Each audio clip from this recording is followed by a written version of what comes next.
bien? ¿Se escucha bien? Sí, se escucha bien. Perfecto. Bueno, vamos a empezar primero como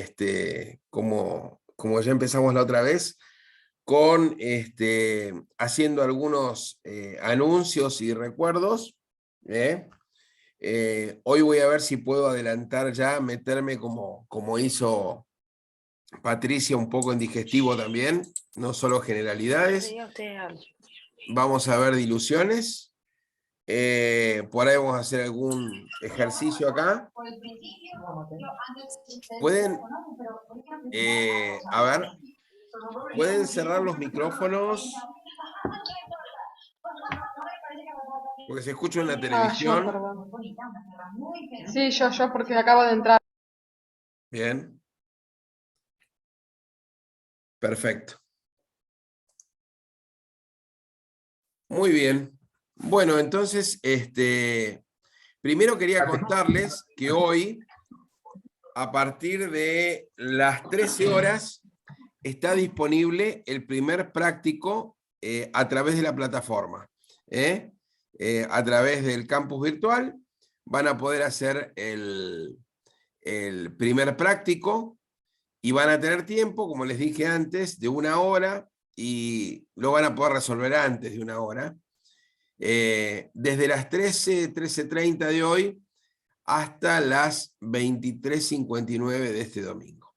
Entonces, ya eso es lo primero que les quería decir para que no se olviden. Recuerden que de los 8 prácticos, 6 tienen que estar hechos sí o sí para regularizar la cursada. Profe, Sí, perdón, ¿podría repetir desde qué hora a qué hora porque se cortó? bien. Quería decirles que el práctico va a estar disponible hoy a partir de las 13:30, 14 horas, hasta las 23:59 del domingo.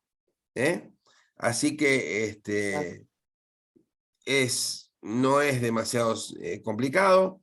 Y bueno, ¿Es múltiple opción el trabajo práctico? es múltiple opción, es para hacerlo de a uno, o sea, es personal. Y incluso, bueno, amén de que les va a salir luego, de hecho, las calificaciones o cómo le fue, después del domingo, ¿no es cierto? Después que se haya cerrado. Así que, bueno, que tengan suerte y eso sería lo primero que me queda por decir. Después recordarles. Profe, disculpe ya que está hablando de los trabajos, ¿después da la opción de revisar o usted lo controla en clase? ¿Cómo va a ser el control? No, el control es autogestión. O sea, después lo podemos repasar. O sea, podemos ver en dónde le erraron la mayoría, que entonces quiere decir que hay algo que no se entendió. ¿Se entiende?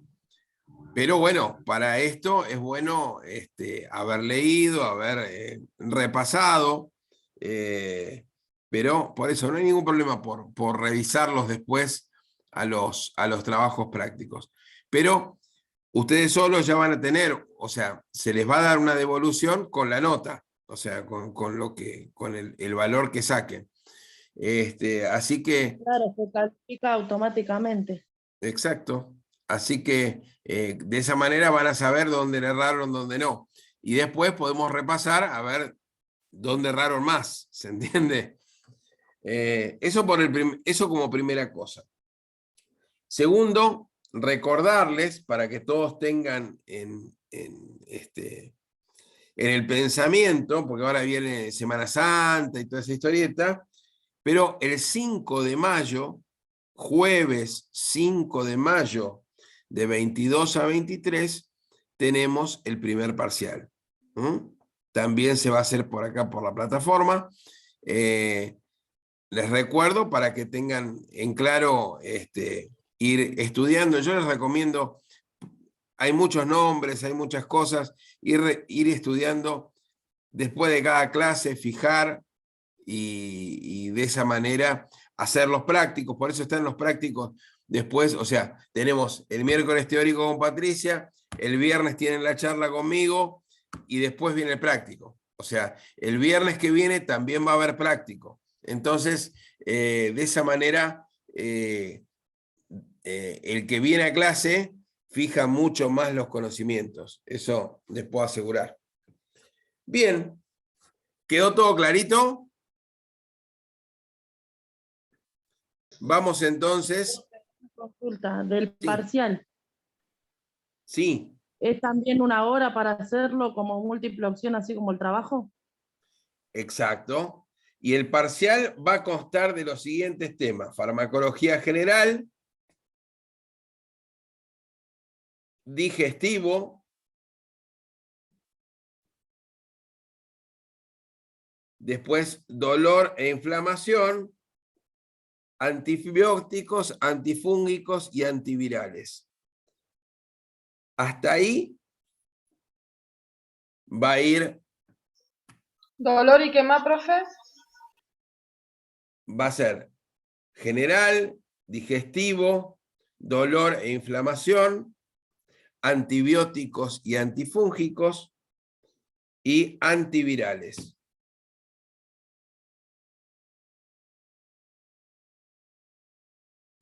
Esos van a ser los temas del parcial. Entonces, igual nosotros ya hemos ido subiendo material, o sea que si quieren ir adelantando para que cuando van a las clases tener ya idea de qué estamos hablando, también eso es una buena opción. Así que vamos a comenzar entonces.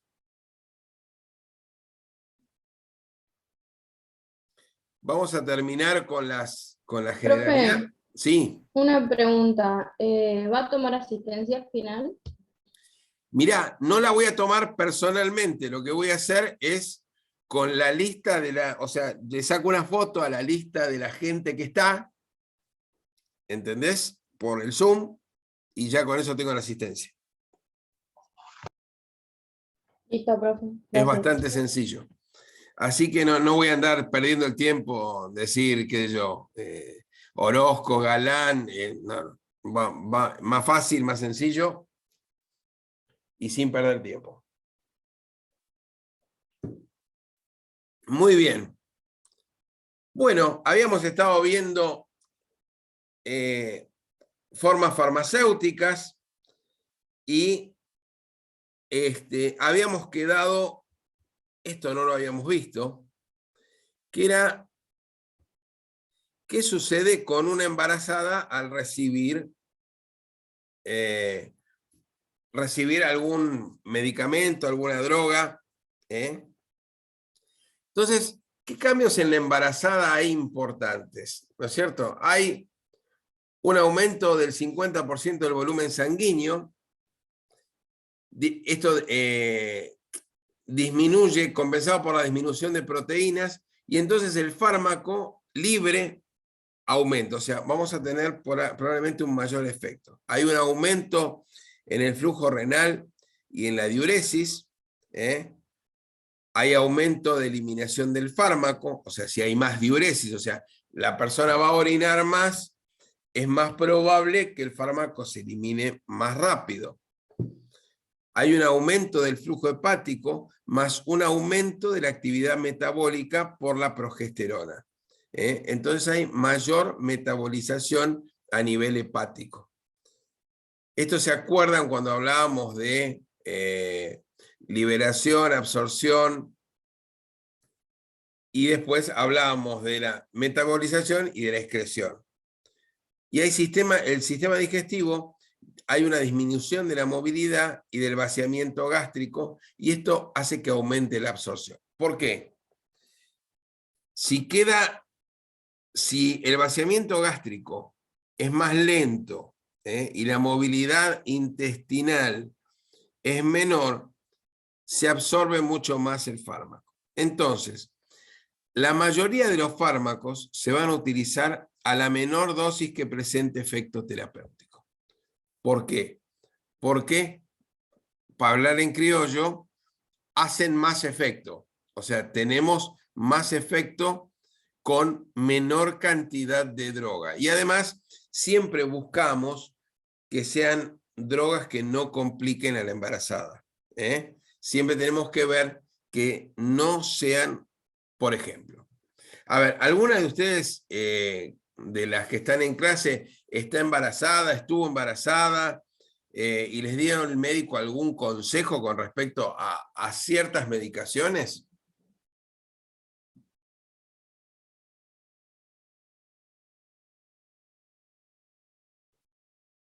¿Me escuchan? Sí, profe, por Sí, ahí más que un paracetamol no te dejan tomar, digamos, estando embarazada. Exacto. Por ejemplo, el paracetamol es una de las drogas que te permiten, la amoxicilina como antibiótico es otra, algún ibuprofeno, pero en realidad es lo mínimo indispensable, lo que la embarazada debe ingerir. O sea, en realidad, vamos a ser sinceros, yo les doy farmacología, soy odontólogo, pero cuanto menos medicación metamos en nuestro cuerpo, si no es necesaria o estrictamente necesaria, mejor es. O sea, hay gente que se automedica por todo y le duele un poquito la cabeza y va y se toma 3 remedios, le duele un poquito el estómago, o sea, en vez de buscar por ahí el camino un poco más natural, ¿no es cierto? Entonces, el tema es importantísimo en una embarazada, justamente, utilizar la mínima cantidad posible de medicamentos y que esos medicamentos no compliquen a la embarazada. Así como estamos hablando de medicamentos, también debo recordar que una embarazada no debe de recibir radiaciones, o sea, hay que tener un cuidado bastante especial.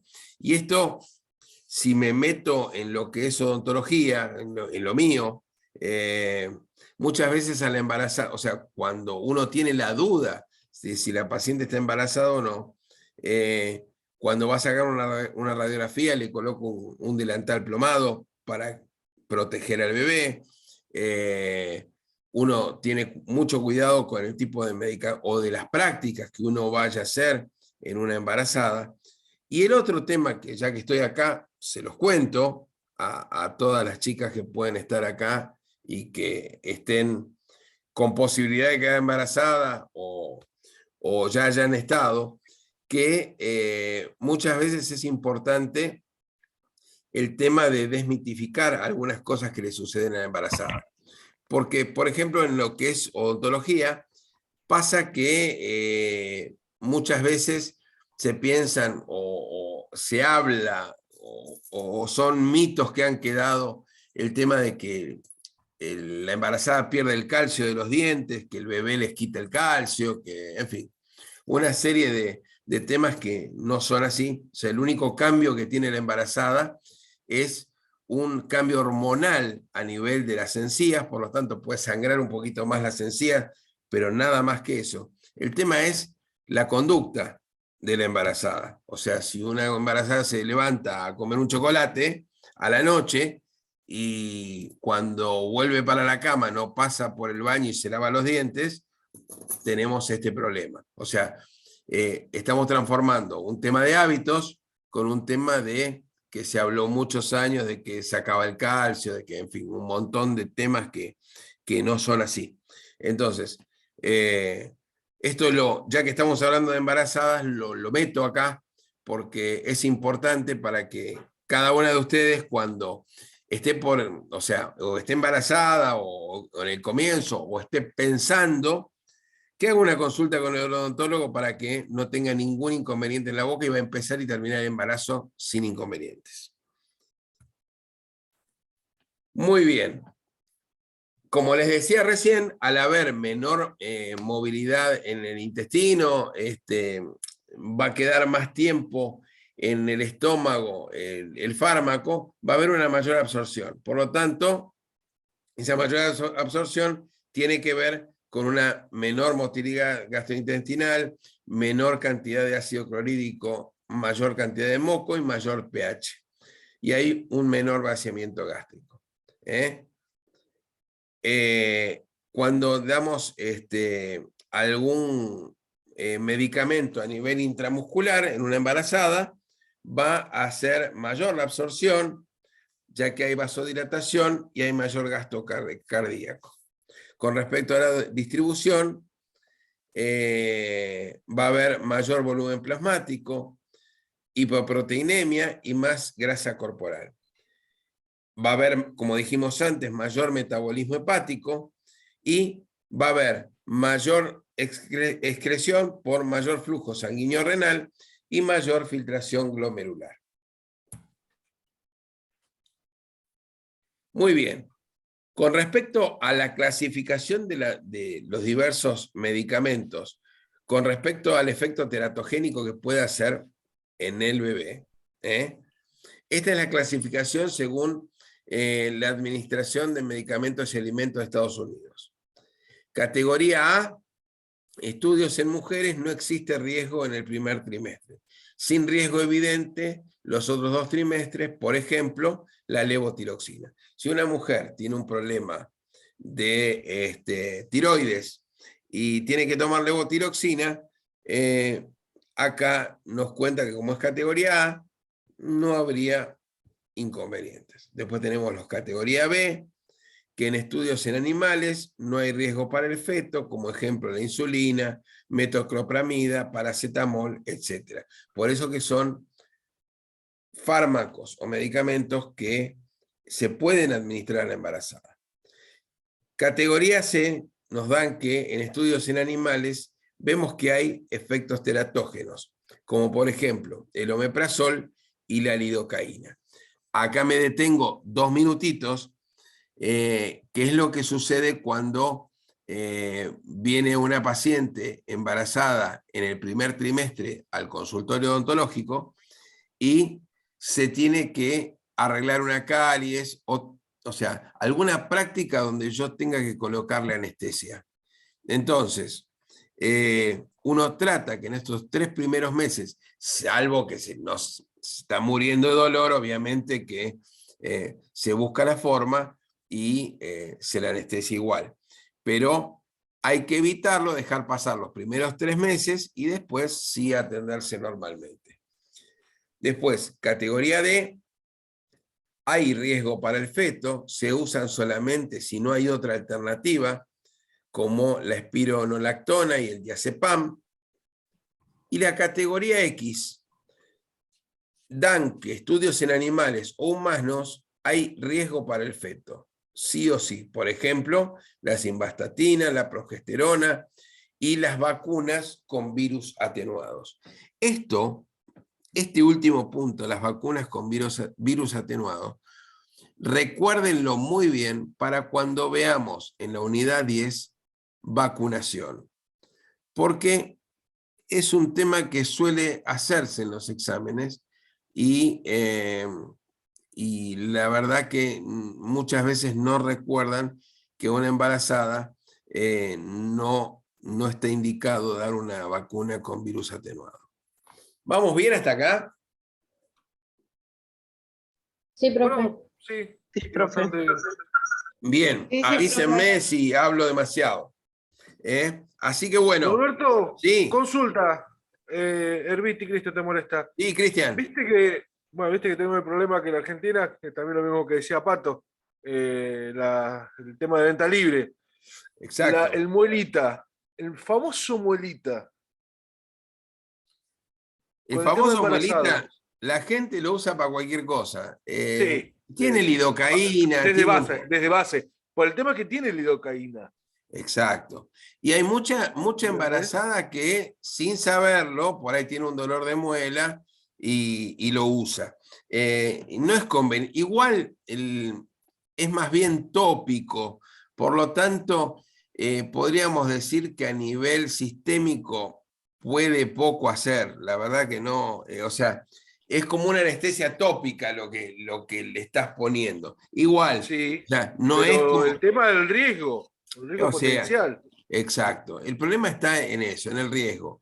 Y además hay un tema que yo siempre creo que en la Argentina no está bien planteado, que es la persona, o sea, que va a estar, o sea, que planea un embarazo. Cuando no es planeado, bueno, fantástico, pero cuando un embarazo se planea, lo correcto es ir al dentista antes, es ir a hacer los estudios, chequeos, todo lo que son radiografías, todo lo que te Lo puede... ideal es hacer todo el chequeo general con todos los médicos habidos por haber que tienen que ser.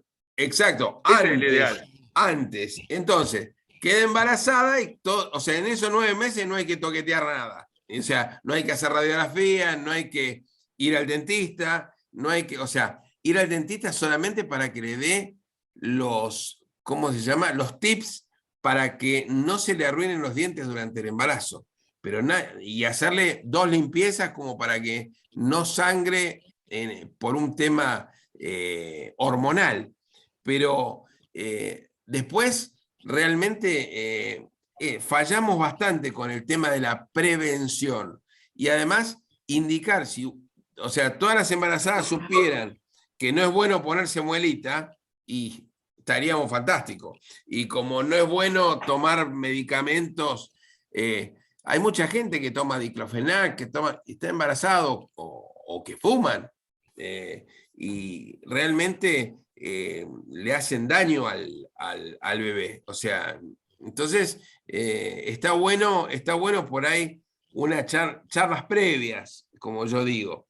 Y en el caso de un embarazo que no es deseado o no es esperado, en el momento que queda embarazada, empezar a ver cómo es todo esto para que no haya ningún inconveniente al término, ¿no es cierto? Así que esto de las categorías de los medicamentos es muy importante tener en cuenta y leer en el prospecto qué categoría es. Pero igual, siempre preguntar, nunca mandarse solo. Profe, una Sí. consulta. ¿Por qué, o sea, a mí me pasó en el embarazo de mi hija, pero a mí no me quisieron atender los dentistas porque supuestamente era un embarazo de riesgo? Sí. ¿Eso es común? ¿En un Mira, embarazo de Ana, riesgo no te quisieran? el embarazo de riesgo, o sea, primero tenés que guardar reposo. O sea, generalmente ese es el primer punto. Pero el tema es que si vos te estás muriendo de dolor de muela, de alguna manera hay que solucionarte el problema, ¿se entiende? Lo ideal es no tener en los primeros 3 meses, como hablábamos recién, primer trimestre, no tener que utilizar anestesia o hacer radiografías, pero si no queda otra, el bebé le está haciendo más daño con vos con una infección que porque le hayas dado un anestuvo. Además, hay anestesias que son las que se le administran a la embarazada, que son más livianitas, hay que esperar un poquito más, o sea, hay que tener más, más paciencia, pero sí se pueden atender. Nunca, el dolor siempre es peor, pero por eso te digo, y lo que yo hablaba recién con Cristian, es fundamental que haya una prevención, o sea, que vos cuando vas a estar embarazada, que ya tengas las muelas y todo arreglado como para que no te duela ninguna durante los 9 meses. ¿Se entiende? Eso es lo que hay que tratar, incluso desde la enfermería. Habría que tener un plan o sea, de poder indicarle a la embarazada o a la que, como hoy en día se le da ácido fólico, se le da un montón de cosas a la que se está preparando para... como charla previa. Una charla previa, exacto. O sea, ¿fuiste al dentista también, corazón? ¿Fuiste a hacerte ver tal cosa? Porque los primeros 3 meses son... Y además hay una cosa, Cristian, que hay una libreta que se le da a la embarazada. Está bien que esto ya es cuando ya se presentó como embarazada, en el cual está indicado 2 controles en el odontólogo. O sea, no es que esto no existe. Lo que pasa es que no se charla, no se cuenta, no se habla, y por ahí creo que estaría buenísimo. Y esto de las categorías de los medicamentos que no puede aceptar la embarazada, y creo que también tendría que a la persona que quedó embarazada darle una lista de todo lo que, como para que por las dudas, si se le ocurra tomar algo de esto, que pregunte. Por lo menos lo más básico, lo que más se utiliza. Sí, sí. Por eso, por ejemplo, recién hablábamos de embarazo. O sea, ahora vamos a la lactancia.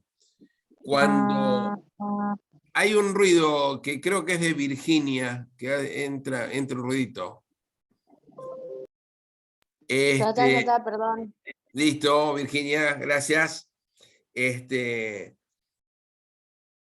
Los fármacos que están prohibidos en la lactancia son los andrógenos, los citotóxicos, el cloranfenicol, la ergotamina, inmunodepresores, el litio, la metadona, el metronidazol, las sulfamidas. O sea, fíjense la cantidad de medicamentos que están prohibidos, ni siquiera es que están, ¿cómo les podría decir? Que se sugiere, ¿no? Acá no hay, son directamente prohibidos. Entonces, y muchos de estos citotóxicos estamos hablando de cuando se está tratando cáncer, ergotamina, inmunosupresores, como por ejemplo corticoides, el litio, cuando estamos tratando alguna enfermedad psiquiátrica, el metronidazol como antibiótico, la sulfamida es otro antibiótico. Entonces, fíjense que ninguno de estos medicamentos está permitido.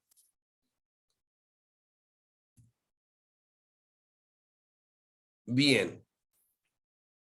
Vamos a otro tema también que es importante con la administración de fármacos, pues ya estamos terminando las generalidades.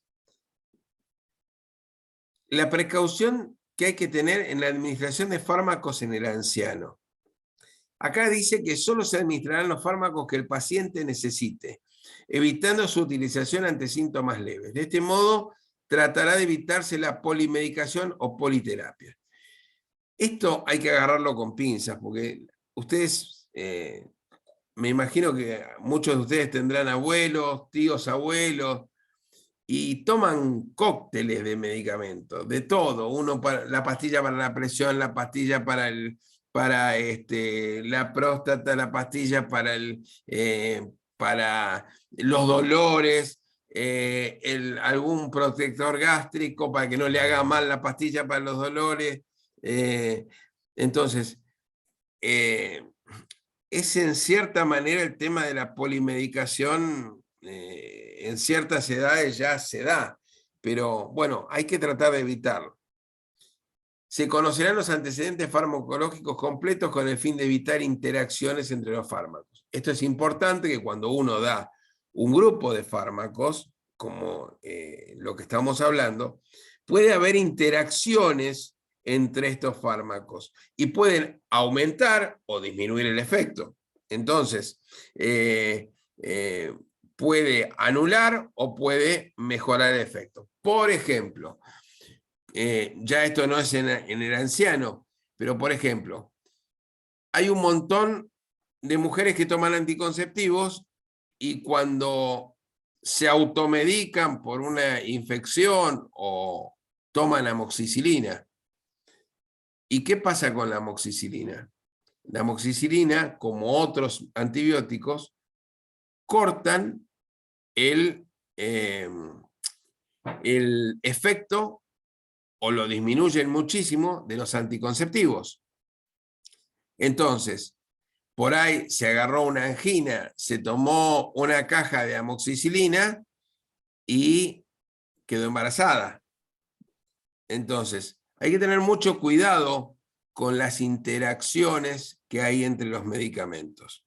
Yo no sé si ustedes, por ejemplo, esto que les acabo de contar, todos los que están acá tenían esa idea o ya conocían que la amoxicilina corta los anticonceptivos o los disminuye muchísimo. No sé si habían escuchado esto. No. Sí, sí, Hola, buenos días. No Sí, sé yo lo cómo niño, pero yo sabía sí. porque... Hola.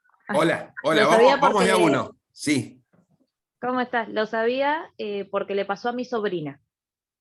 bien. Tuvo una, creo que fue una infección urinaria, tomó antibióticos y al mes y medio se enteró del Se enter- embarazo y el ginecólogo le explicó que debe haber sido por eso. Y bueno, Y ella no tenía idea y yo tampoco, la verdad. bueno, esto es A mí también me fundamental. pasó. Bueno, mirá Ahora todos los tiene- casos que empiezan a tiene aparecer 11 de una años charla. ahora.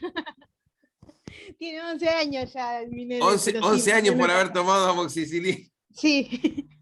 Bueno, esto es fundamental que la gente lo sepa. O sea, esto tendría que ser Vox Populi. ¿Por qué? Porque hay mucha gente que se automedica y es más, me pasa a mí como odontólogo que yo se lo aclaro y me miran con una cara cuando le digo, ¿estás tomando anticonceptivo? Sí, bueno, esto te los va a cortar cuando te doy la amoxicilina. Fíjate de qué otra manera te vas a cuidar si no querés tener un pibe en las cercanías. Entonces, es muy importante esto que la gente lo sepa. Por eso que vamos a hacer bastante hincapié con Patricia de las interacciones farmacológicas que hay. Y el otro tema es las reacciones adversas que tienen los medicamentos. Volviendo nuevamente a los ancianos, el paciente anciano necesita dosis inferiores a las del adulto joven. A partir de los 65 años, la dosis debe reducirse en un 10%, disminuyéndose un 20% a los 75 y un 30% a los 85. ¿Por qué es esto?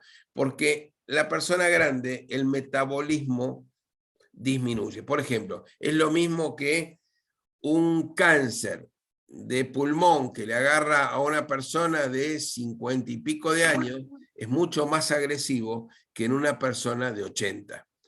Esto tiene que ver por la reproducción celular, por el metabolismo en sí. Así que esto es lo mismo en la parte de medicación. Puedo bajar las dosis para que igualmente van a hacer efecto. Parecido a lo que hablábamos con el tema de las embarazadas. Bien.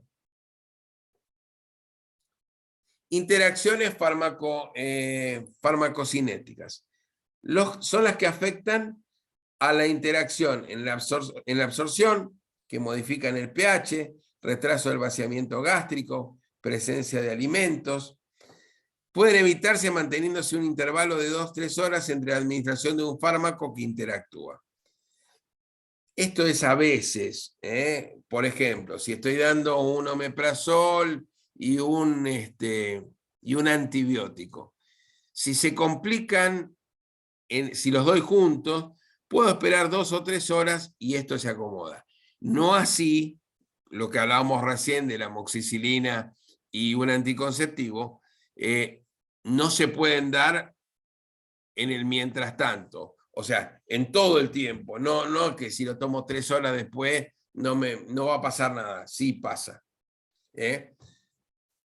Interacciones en la distribución, fijación a las proteínas plasmáticas superior al 90%, por ejemplo el ibuprofeno. Interacciones del metabolismo, aumentarlo o disminuirlo.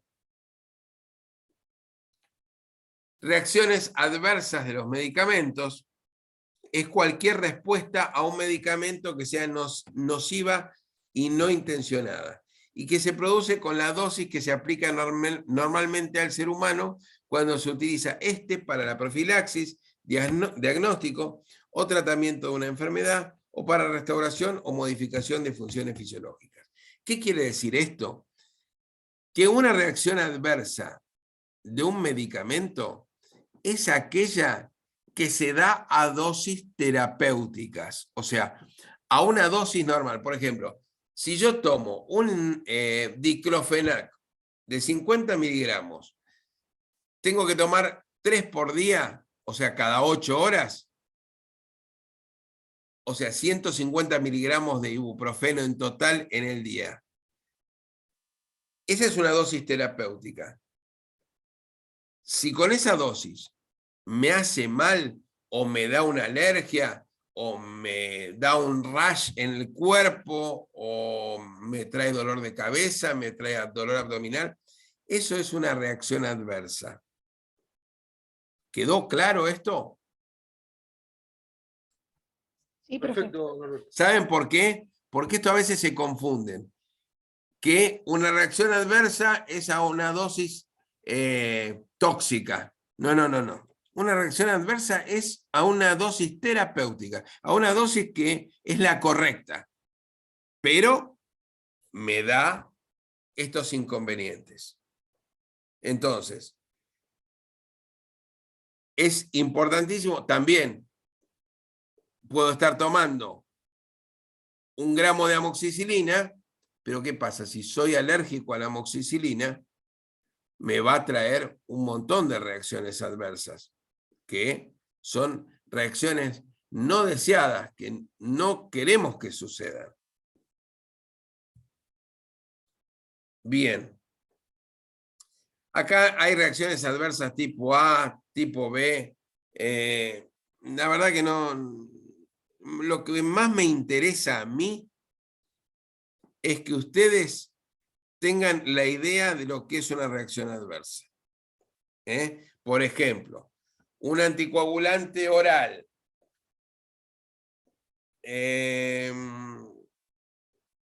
con una ciprofloxacina aumenta el efecto del anticoagulante y hay riesgo de hemorragia. Esto es lo que estábamos hablando de las interacciones medicamentosas. O la ciclosporina con una fenitoína, va a haber niveles de disminución plasmáticos de la ciclosporina. O sea, y acá podemos tener un rechazo de un trasplante. O sea, es muy importante ver cómo interactúan los diferentes medicamentos. A ver, Norberto, es como decíamos los otros días con Patricia. Es tan Sí. simple como decir, ¿estás embarazada? ¿Sos alérgico a algo? Con esas 2 preguntas, te salvás. Mirá, hay Pero hay eso, más... Sí. ponerle, mi nene no sabíamos que era alérgico al diclofenac y después, bueno, después que se lo aplicaron, nos dimos cuenta ahí nomás que hizo reacción alérgica, entonces era la única cosa que habíamos cambiado. O sea, no Exacto. sabíamos hasta que Eso, muchas le veces no lo pasó. saben. Muchas veces no lo sabés, pero ¿qué Eso. pasa? En el momento que sucede una alergia, a partir de ahí, tanto tu hijo tiene que saberlo de por vida que es alérgico a eso y avisarle a cualquiera que lo vaya a tratar, mirá, yo soy alérgico a esto, tengo tal problema. Nosotros cuando hacemos, o sea, esto es muy importante y se los digo a ustedes, que las historias clínicas tienen que estar muy bien, esto ya lo deben haber visto, pero yo soy bastante pesado con esto, y no es mi tema, que la historia clínica del paciente tiene que estar muy bien confeccionada, tiene que ser muy puntillosa, y ahí hay varias cosas. Como bien dijo Cristian hace un ratito, si está embarazada, si tiene una edad posible de embarazo, ¿se entiende? Porque la paciente puede no saberlo. Después, si esa persona es alérgica a algo, si es diabético, si es hipertenso, si está tomando algún antiagregante plaquetario. O sea, Si yo tiene hablo de tiroides. ¿Qué? Si tiene tiroides. Exacto.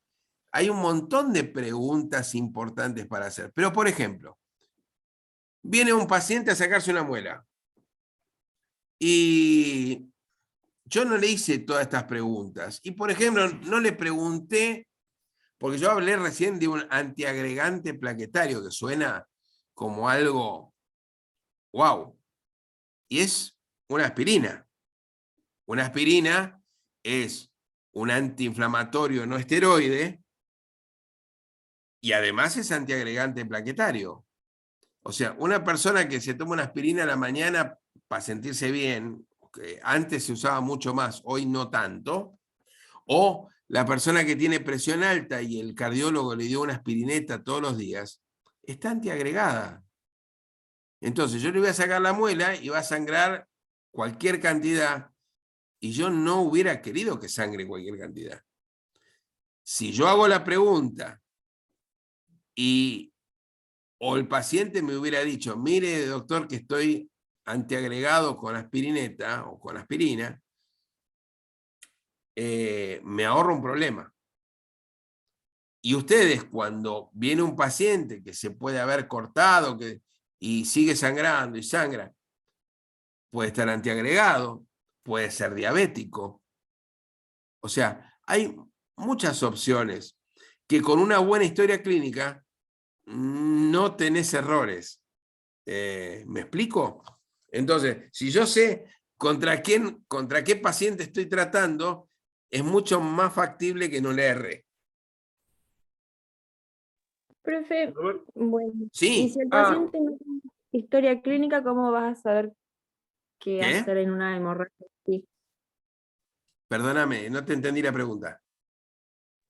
Por ejemplo, si el paciente no tiene historia clínica y tiene una hemorragia, ¿ahí qué debemos hacer?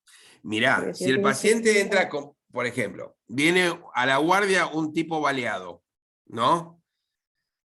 Y lo vas a ir atendiendo en el mientras tanto. O sea, ese no viene con historia clínica. Pero muchas veces el paciente o ya está internado y la historia clínica está hecha más o menos. ¿Se entiende? A ese punto voy yo. Siendo un tipo que le encajaron un tiro recién y tenés que resolver la urgencia, como sea. Ahora, cuando ya acomodaste los tantos y si está consciente, el médico tendrá que ir preguntando junto con el enfermero, a ver, che, vos tenés esto, o sea, o ¿por qué te pegaron el tiro? Qué sé yo. Pero, ¿me explico? Pero en lo normal, en lo diario, o sea, si viene un paciente va a ver al médico, y el médico clínico lo manda a hacer unos estudios, le manda a hacer o a tomar, tiene que sí o sí una buena anamnesis, para no errarle, ¿te imaginas? Va al médico, sí, tengo dolor de hueso, bueno, va a tomar diclofenac, y como recién hablábamos, el hijo de uno de ustedes es alérgico, y no puede tomar diclofenac, pero si no se supo y no se preguntó, ese paciente la va a pasar mal. Entonces, es muy importante. Después vamos con los suplementos dietarios, que son productos especialmente formulados y destinados a suplementar la incorporación de nutrientes en la dieta de personas sanas que presenten necesidades dietarias básicas no satisfechas o mayores a las habituales. Contienen algunos de los siguientes nutrientes: proteínas, lípidos, aminoácidos, glúcidos, carbohidratos, vitaminas, minerales, fibra dietaria y hierbas.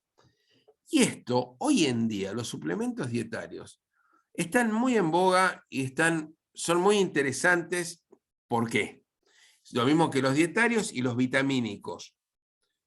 Para la gente que hace fitness, para la gente que hace ciclismo, pero también hay, hoy en día, hay mucha gente que se ha dedicado o ha llevado su vida a ser vegetariano o que es vegano.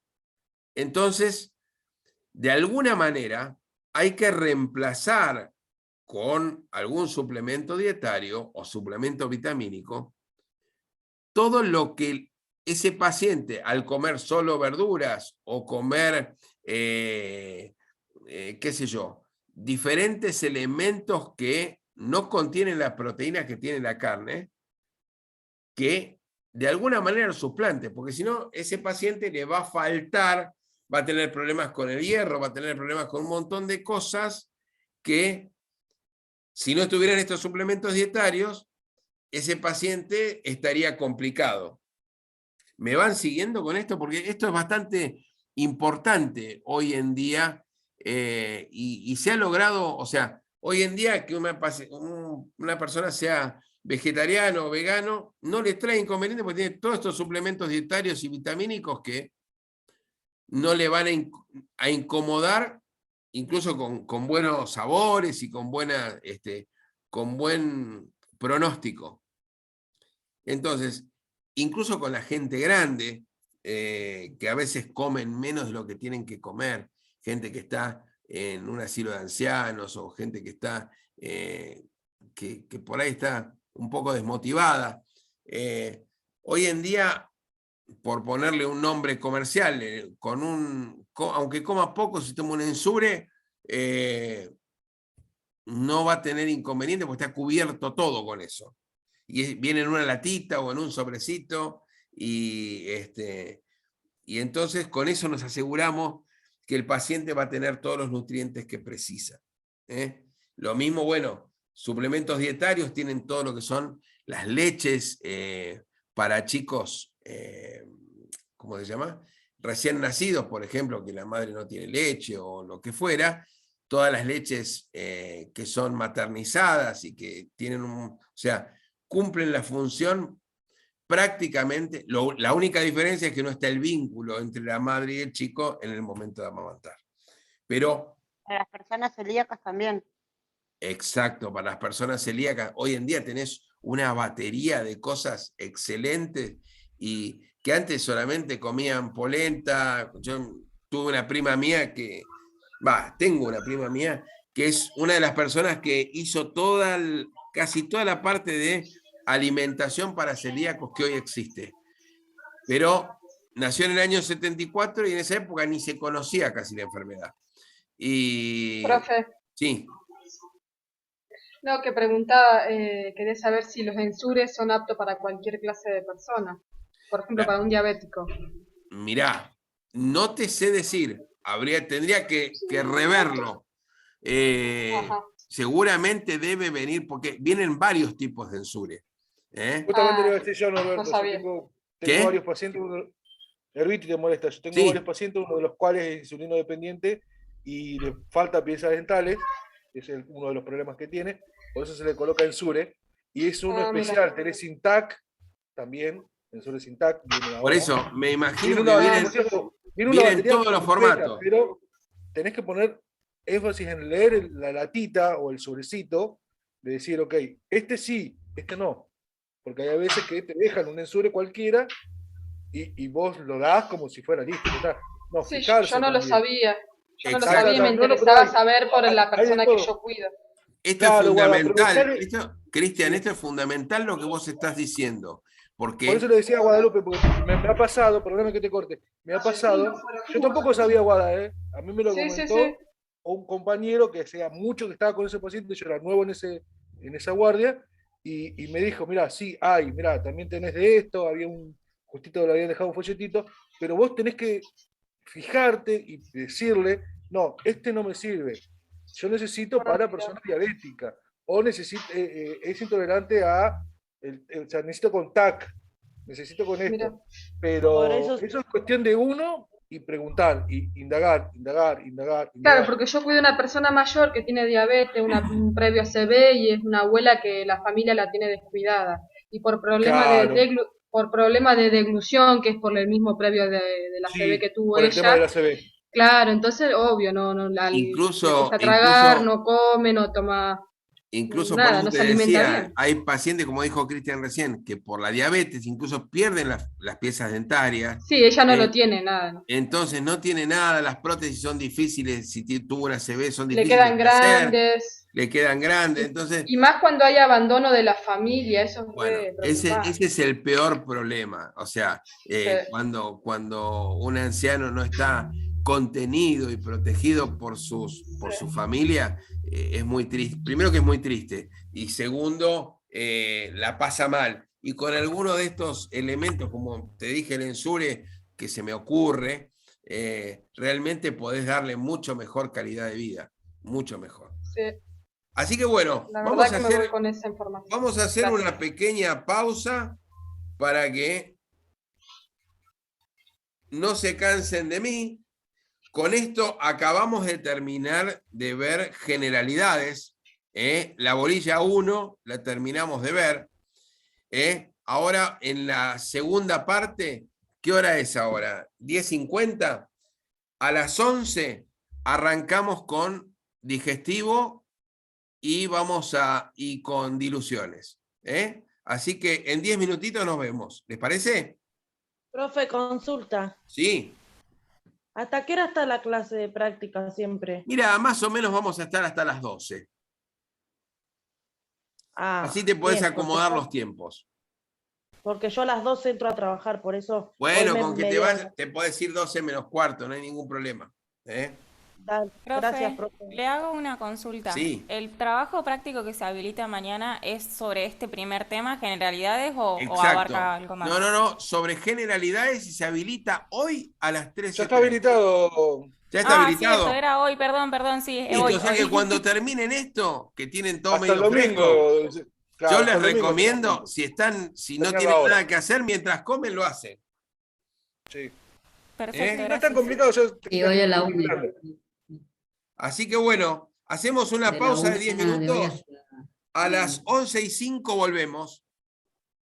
Ok. Muy bien.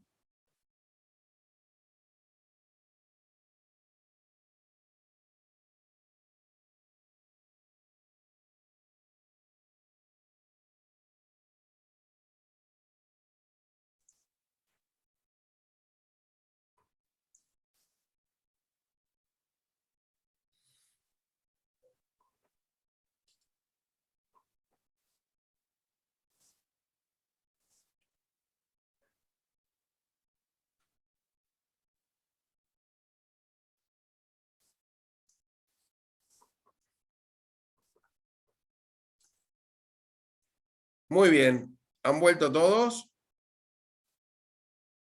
¿O han vuelto por lo menos? Sí, estoy buscando justamente el PDF ese. Un segundo. Bien, ¿se ve bien? ¿Está bien? Sí, se escucha bien, profe. No, de verse bien, se ve bien. Yo estoy buscando el Power o el PDF justamente para seguirte. Porque le hago anotaciones yo. Bueno, mirá, no sé si lo subí todavía o si ya lo subió Patricia que es la parte de digestivo, pero de práctica. Sí, ya está subido. Pero bueno, si no está subido todavía, lo subo cuando terminamos. Sí, ya lo descargué. Ya se descargó, ya lo descargué. Perfecto. Muy bien, bueno. Fármacos actuantes en el aparato digestivo. Tenemos los antiulcerosos, los antieméticos y eméticos, los antidiarreicos y los laxantes. Estos son los 4 grupos fundamentales de fármacos que van a actuar en el aparato digestivo. Vamos a comenzar entonces con los antiulcerosos. Cuando hablamos de úlcera, generalmente es úlcera de estómago. Generalmente es úlcera de estómago. Entonces, se utilizan para el tratamiento de alteraciones gastrointestinales relacionados con la hipersecreción gástrica, como la gastritis erosiva, hiperacidez gástrica, esofagitis por reflujo o úlcera gastroduodenal. Entonces, haciendo un repaso, estas alteraciones gastrointestinales no solamente se llaman antiulcerosos, pero pueden ser para tratamientos de hipersecreción gástrica, o sea, cuando tenemos acidez, porque nuestro estómago secreta de más ácido clorhídrico.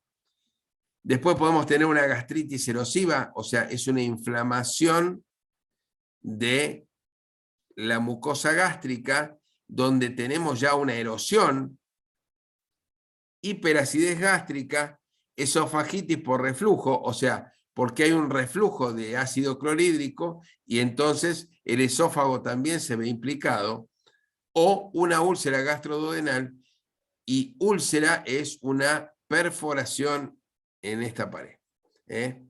Entonces, tenemos como inhibidores de la secreción gástrica, tenemos los antihistamínicos H2, los inhibidores de la bomba de protones y los anticolinérgicos. Hoy en día podríamos decir que los número 1 son los inhibidores de la bomba de protones. Ejemplo. Sí. ¿Sí? Omeprazol quiso decir la compañera. Exacto. O sea, podemos poner el ejemplo más sencillo, que es el omeprazol, o el esomeprazol, que es un poquito más moderno. ¿Qué pasa con estos inhibidores de la bomba? Es muy importante la calidad del fármaco y la calidad de los excipientes. ¿Por qué? Porque ustedes habrán visto que dentro de cualquier abanico de medicamentos tenemos medicamentos que son mucho más caros que otros, y no solamente es por un tema de patente, no solamente por un tema de marca, sino que muchas veces tiene que ver con qué están realizados. Por ejemplo, hay omeprazol con comprimidos convencionales, ya que vimos formas farmacéuticas la otra vez, y tenemos omeprazol con recubierta gastroresistente. Entonces, ¿qué pasa? Esto pasa por el estómago sin que el ácido clorhídrico le haga ningún efecto, y pasa para ser más rápido y no va a tener, o sea, y poder actuar, porque si lo destruye el ácido clorhídrico que hay en nuestro estómago, lo que se acuerdan de la biodisponibilidad va a ser aún menor. Entonces, muchas veces estos antiulcerosos, como por ejemplo el omeprazol, sus comprimidos son con cubierta gastroresistente. Y esto tiene un costo. Entonces, muchas veces los que mejor efecto hacen, los que mejor funcionan, no son los más baratos. Bien. Después tenemos los neutralizantes de la secreción gástrica, como los antiácidos. Había hace no mucho, todavía creo que existen, había unos comprimidos masticables que llamaban Reni o Milanta. Entonces uno va, tiene acidez, se toma uno de estos y en el momento le saca también el bicarbonato de sodio. Después tenemos protectores de la mucosa y después tenemos antiinfecciosos frente al Helicobacter pylori. Luego voy a hacer un capítulo aparte de esto, porque también es un tema que se suele preguntar en los exámenes, en los prácticos. Entonces, luego vamos a hacer un pequeño capítulo aparte. Los mecanismos de acción de los antiulcerosos, yo los voy a pasar un poquito por alto, porque yo les dije que la fisiopatología, esto probablemente ya lo tienen visto, y realmente yo me voy a dedicar más a la parte práctica, a la parte de trinchera, si se quiere. Entonces, vamos primero con los antihistamínicos H2. Tenemos la cimetidina, la ranitidina, la famotidina. Estos antihistamínicos H2 disminuyen la secreción ácida mediada por la histamina al producir un bloqueo competitivo irreversible de los receptores H2 en la mucosa gástrica. Se absorben bien por vía oral con una biodisponibilidad del 50%. Fíjense que pierden el 50% de biodisponibilidad al tomarlo en forma oral. Traspasan barreras distribuyéndose en todos los tejidos, incluso alcanzan el líquido cefalorraquídeo, el feto y la leche materna. Sufren parcialmente metabolismo hepático y se excretan por vía renal. Se administran con las comidas por vía oral, pocos efectos adversos y las interacciones que tienen son con los antiácidos. Entonces, acá en este capítulo es importante que les cuente que la ranitidina en nuestro país... ¿Qué? Justamente iba a preguntarte eso, si la ranitidina ahora no es más por forma oral, sino es está prohibida en forma oral, por un efecto cancerígeno que tiene, y en nuestro país se ha desechado la forma oral. Incluso una marca comercial muy conocida como, como el Taural de Reumers, pasó a ser Taural F. ¿Por qué F? Porque se suplantó la ranitidina por la famotidina. ¿Entienden? Entonces, la ranitidina, lo que quedó, o sea, se sigue implementando, se sigue utilizando, pero a nivel de vías enterales. Perdón, en forma, se da por vía, por una cuestión de que parece que así no tiene este efecto, y en las guardias se sigue utilizando sin mayor inconveniente. Así que, pero en la forma oral, en nuestro país se retiró del mercado. Inhibidores de la bomba de protones. Tenemos el omeprazol, el esomeprazol, el lansoprazol y el pantoprazol. Estos inhibidores de la bomba inhiben de forma irreversible la bomba de protones de la célula parietal gástrica, que intervienen en el último paso de la formación de ácido independientemente del estímulo que la provoque. Vía oral se degradan a pH ácido, por lo tanto tienen que tener, para que este medicamento sirva, comprimidos gastroresistentes, se unen a proteínas plasmáticas y se distribuyen en todos los tejidos. Metabolismo hepático, excreción renal. Se administran con las comidas. Esto, acá hay un tema. Esto era anteriormente. Hoy en día, las que se administran con las comidas es la famotidina, como les dije antes, los inhibidores H2. Los inhibidores de la bomba, el esomeprazol, el omeprazol, se dan en ayunas a la mañana. Esa es la manera de administrar hoy en día. Hay omeprazol de 20, omeprazol de 40. Generalmente el de 20 se hacen 2 tomas diarias, una en ayunas a la mañana y después buscar antes de la cena, tiene que ser también en ayunas. Pero generalmente se dan con una sola toma diaria, a la mañana temprano. Después, tienen pocos efectos adversos. Interacciones disminuyen la efectividad de anticonceptivos orales y disminuyen la acción de antifúngicos. O sea, que hoy en día, frente a cualquier problema gástrico, mucha gente ustedes vieron las propagandas en la televisión, hace uso del omeprazol indiscriminadamente. Y fíjense que también disminuyen la efectividad de los anticonceptivos orales y de los antifúngicos. O sea, hay que tener cuidado con estas interacciones, y cuando se toma un inhibidor de la bomba sin una prescripción médica. Esto es importantísimo que lo sepan. Y además les voy a contar que el omeprazol, el esomeprazol, generalmente el tratamiento es de 28 días, o sea, 4 semanas. 28 días, un mes. Y acá hay que nuevamente consultar al gastroenterólogo. ¿Por qué?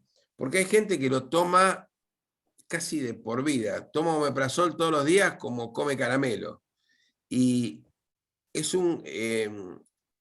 trae diferentes trastornos en nuestro cuerpo humano que después son complicaciones, cosas que son irreversibles, y realmente no es lo correcto utilizarlo tanto tiempo. O sea, El plan de tratamiento son 28 días, tampoco menos, porque hay gente que dice, tengo acidez de estómago, me tomo un omeprazol. Y al otro día no lo toma, dentro de 2 días sí, así tampoco sirve. Entonces, es fundamental que el tratamiento sea de 28 días. Norberto, consulta, volviendo al tema de venta libre. ¿Uvasal es un inhibidor H2O o es un inhibidor de protón? Es un antiácido, Sí. los que vamos a ver ahora. Y tienen un par de cosas más, tiene vitamina C, tiene qué sé yo. Pero sí, tiene de todo. Tiene de todo. Vos fíjate, por ejemplo, el alical, son sales.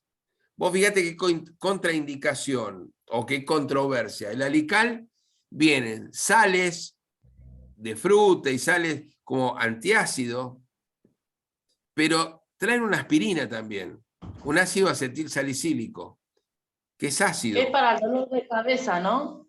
Claro, pero vos te tomás una y te tomás la otra, y en realidad contrarrestás una con otra. ¿Se entiende? Porque vos estás tomando un antiácido y le estás mandando una aspirina que es ácido acetilsalicílico.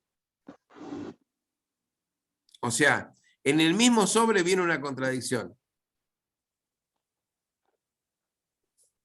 Así que, por eso, hay que tener mucho cuidado. O sea, el paciente que tiene problemas gástricos, no le conviene tomarse la aspirina, que se tome el alical solo y la aspirina la deja.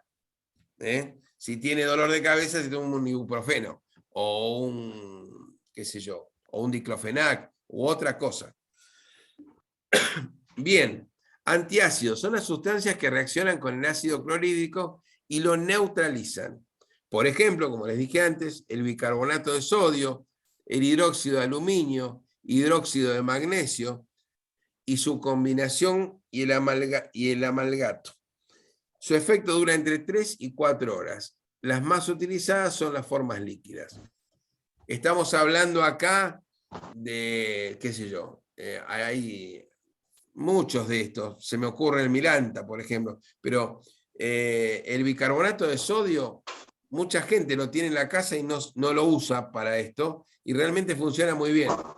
Ponen una cucharadita de bicarbonato en medio vaso de agua y es un antiácido fantástico. Pero por eso, dura un efecto entre 3 y 4 horas. Después, hay que volver a tomar, pero hay que tener mucho cuidado con el bicarbonato de sodio en una persona que es hipertensa, por ejemplo. Y hay que tener... Profe, sí. Mi abuela tomaba bicarbonato de sodio con limón cada vez que tenía descompostura de estómago. Claro, vos fíjate que acá tenés de vuelta una dicotomía. Bicarbonato de sodio, antiácido, y limón, ácido. O sea, le estaba tirando las dos cosas juntas y la verdad que por ahí el estómago no sabía para dónde salir. Pero bueno, hay mucha gente que utiliza el limón para ¿cómo se llama? Y nunca hay que usarlo como antiácido al limón porque es ácido puro. Tírenlo sobre un mármol y van a ver el problema que tienen. Realmente hay que tener mucho cuidado con los cítricos. Naranja, o sea, por ejemplo, por un tipo que sufre del estómago, una naranja es pésima porque tiene mucho azúcar, que el azúcar complica, y es ácida. Otra cosa que es complicado para un tipo que tiene una gastritis es el tomate. Las gaseosas, todo lo que tenga gas complica a una persona que tiene gastritis. Entonces, hay un montón de temas que no se respetan. La gente tiene acidez y se tira, lo primero es un omeprazol. Casi con seguridad que va a ser eso. Y se come, o sea, se come una hamburguesa con una gaseosa. Y listo, ya el omeprazol no puede hacer más nada. ¿Se entiende? Entonces, hay que tratar, o sea, la parte dietaria tiene muchísimo que ver con este tipo de enfermedades gástricas. Y el otro tema que tiene mucho que ver con las enfermedades gástricas es la parte psicológica del paciente. Mucha gente descarga y hace una gastritis por nervios, por problemas de estrés, como hay otras personas que su estrés lo descargan con los dientes y tienen que usar una placa de relajación cuando duermen, o a otros les sale una mancha psoriásica en el cuero cabelludo, o en una pierna, o en un codo. Entonces, la parte psicológica tiene mucho que ver con las enfermedades gástricas, no solamente la lesión en sí, sino que muchas veces tiene que ver la parte de, ¿cómo se llama?, de somatizar. Bien. Después hay protectores de la mucosa gástrica que aumentan los mecanismos protectores o establecen una barrera física o ambas cosas y protegen la mucosa esofágica y gastroduodenal de la acción corrosiva del ácido clorhídrico y de la pepsina. El sucralfato, el bismuto coloidal y el misoprostol son, incluso estos son muy buenos frente al Helicobacter pylori. Pocos efectos adversos tienen. Y acá vamos a hablar del Helicobacter pylori, que es una bacteria, y es importante que sepan que muchas veces las gastritis o una úlcera tienen una bacteria como agente productor de este problema. Entonces, ¿cómo debemos tratar una gastritis frente a Helicobacter pylori? Vamos a tener que dar un inhibidor de bomba de protones y 2 antibióticos. Hoy en día generalmente se hace con amoxicilina sola, o claritromicina si el paciente es alérgico a la amoxicilina. Entonces se da en ayunas el omeprazol o el esomeprazol, y se utiliza una amoxicilina de 1 gramo, una cada 12 horas. Entonces, profe, consulta. Sí. Si soy alérgico a la penicilina, Sí.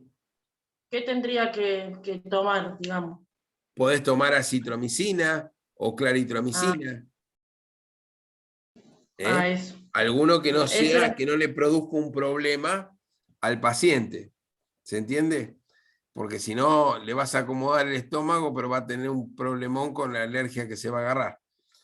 Entonces, ese es el tema importante de este tratamiento. Hoy en día es una de las maneras más fáciles de erradicar una gastritis. Porque esa persona que tiene permanentemente problemas gastrointestinales, o sea, primero se tiene que hacer ver por un gastroenterólogo.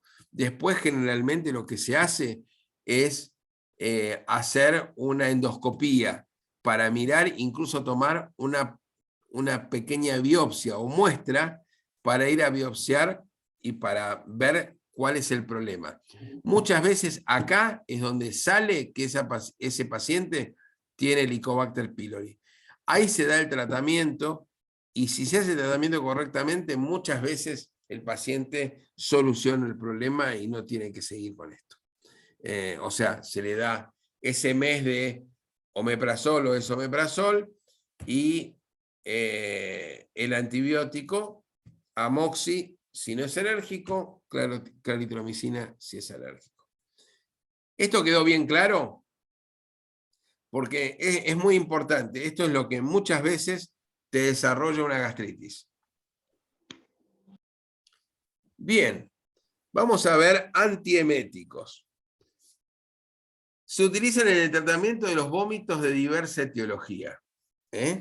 Yo, justamente, cuando una persona tiene vómitos, tengo que tratar de cortar este problema con un antiemético. Los neurotransmisores que controlan el vómito son la serotonina, y la dopamina y la acetilcolina, la noradrenalina y la histamina.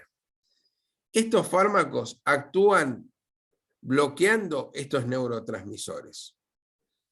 Entonces, antagonistas serotoninérgicos, el dolacetrón, el ondansetrón, el granisetrón y el palonocetrón. Previenen náuseas y vómitos por quimioterapia y radioterapia.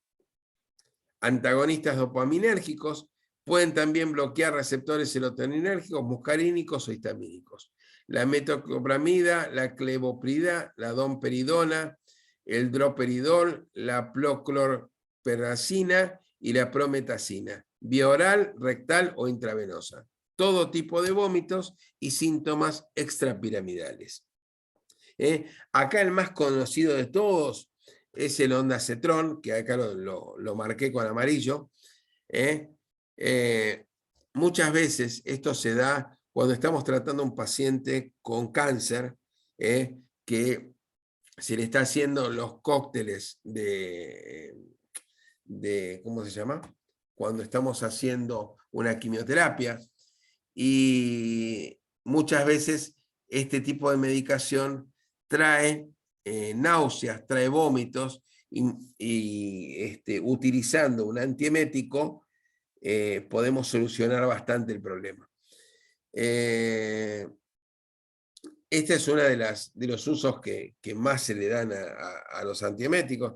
También, bueno, hay que tener en cuenta, hay gente que no sé, se sube a un auto a hacer un viaje y también le da náuseas, o se sube a un avión y hay un poco de turbulencia y también le da náuseas. Entonces siempre es bueno tener, por ejemplo, algún antagonista dopaminérgico como para no tener tanto inconveniente, que son de vía oral y listo. Bien. Otros antieméticos, antagonistas muscarínicos y antihistamínicos, previenen la cinetosis, la escopolamina, la ciclicina y el dimidrato, la difenidramina, actúan bloqueando los diferentes receptores de los núcleos vestibulares del oído interno y bloquean esta área con el centro del vómito. Visión borrosa, mildiasis, sequedad bucal, sedación, no manejar si tomamos estos antagonistas muscarínicos y antihistamínicos. Los corticoides, como la dexametasona y la metilprednisona, disminuyen la emesis causada por la quimioterapia. Esteroides más antagonistas de la serotonina. La metilprednisona, comúnmente algunos la habrá utilizado con los chicos, generalmente la deltisona B, así que se los traigo a colación. Y después los antagonistas de los receptores de la neurocisina. Hablamos recién de los eméticos, de los antieméticos. Ahora están también, que vamos a ver, los eméticos, o sea, los que tomamos para producir el vómito. Estos eméticos van a estimular el vómito y, por ejemplo, la apomorfina es un estimulante dopaminérgico de la zona quimioreceptora. Esto se da en forma de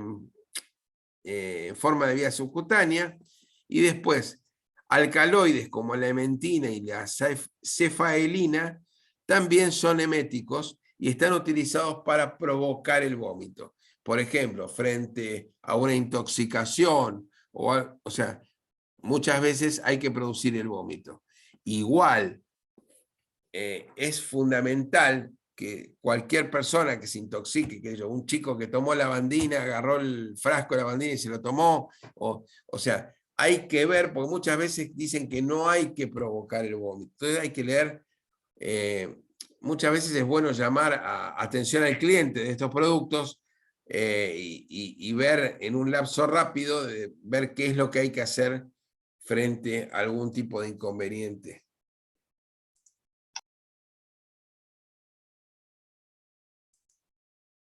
Bien.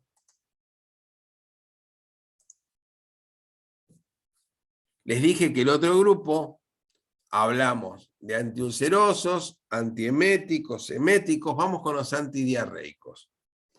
Primero vamos a decir que es una diarrea. La diarrea es una emisión frecuente de heces sueltas. Puede ser aguda, apareciendo de golpe con varias deposiciones, y también puede ser crónica y durar entre 3 y 4 semanas, con pérdida de apetito, fiebre, náuseas, pérdida de peso y cansancio. Si es una diarrea crónica, puede ser parte de diferentes enfermedades. Síndrome de intestino o colon irritable, enfermedad de Crohn, colitis ulcerosa, sobreinfección bacteriana, malabsorción de ácido biliar, enfermedad celíaca y diarrea asociada a diabetes. Fíjense todas las posibilidades que tenemos frente a una diarrea que dura más de 3 a 4 semanas. Generalmente tenemos inhibidores de la movilidad, como son los opiáceos, el difenoxilato y la loperamida. La loperamida podríamos decir que es la estrella de este momento, es uno de los más usados, pero muchas veces cuando uno tiene una diarrea aguda por una intoxicación y toma loperamida, lo que uno hace es cortar, y probablemente lo que hace es que la toxina quede dentro de uno. Entonces, a veces es mejor el hecho de que uno vaya al baño algunas veces y podamos largar la toxina y después sí tomar una loperamida para ir cortando el tema. Aumentan el tono, reducen la movilidad del estómago, aumentando el tono del duodeno, retrasando el vaciamiento gástrico. El intestino delgado aumenta el tono y las contracciones que no se dan no causan propulsión.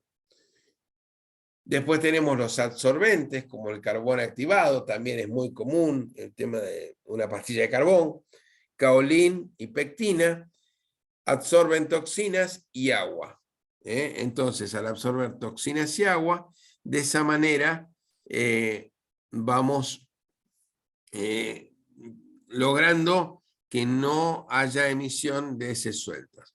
Y después tenemos modificadores del transporte de líquidos, como el subsalicilato de bismuto, que estimulan la absorción. Esto se da mucho en los chicos, las sales de bismuto, que realmente es bastante natural y cortan la diarrea en los chicos. Después tenemos el opuesto, que son los laxantes. El estreñimiento es una alteración de la motilidad del colon y el recto causando dificultad para defecar. Tenemos laxantes de fibra, como salvado, celulosa y los mucilagos que no se absorben, retienen agua ablandando las heces. Después tenemos laxantes osmóticos, como las sales de magnesio y la lactulosa, que aumentan el volumen de agua en la luz intestinal, aumentando el peristaltismo. Y después tenemos los lubricantes fecales, como la parafina, la glicerina y el docusato. Estos son los elementos que vamos a utilizar para una persona que tiene un estreñimiento y necesitamos que vaya de cuerpo. Entonces, o bien con laxantes de fibra, o con laxantes osmóticos o lubricantes fecales, vamos a lograr que esto suceda. Bien, acá hay un pequeño cuadro que habla un poquito o hace un resumen de todo lo que vimos recién. Los antihistamínicos H2, acá vemos también en categoría B de riesgo gestacional, cuándo los podemos usar, cuándo no. Los inhibidores de la bomba de protones son un poquito más peligrosos con respecto al riesgo gestacional. Y acá vemos absolutamente, es como una especie de cuadrito que les puede servir también tenerlo presente. Bien. Vamos a dejar de compartir un momentito.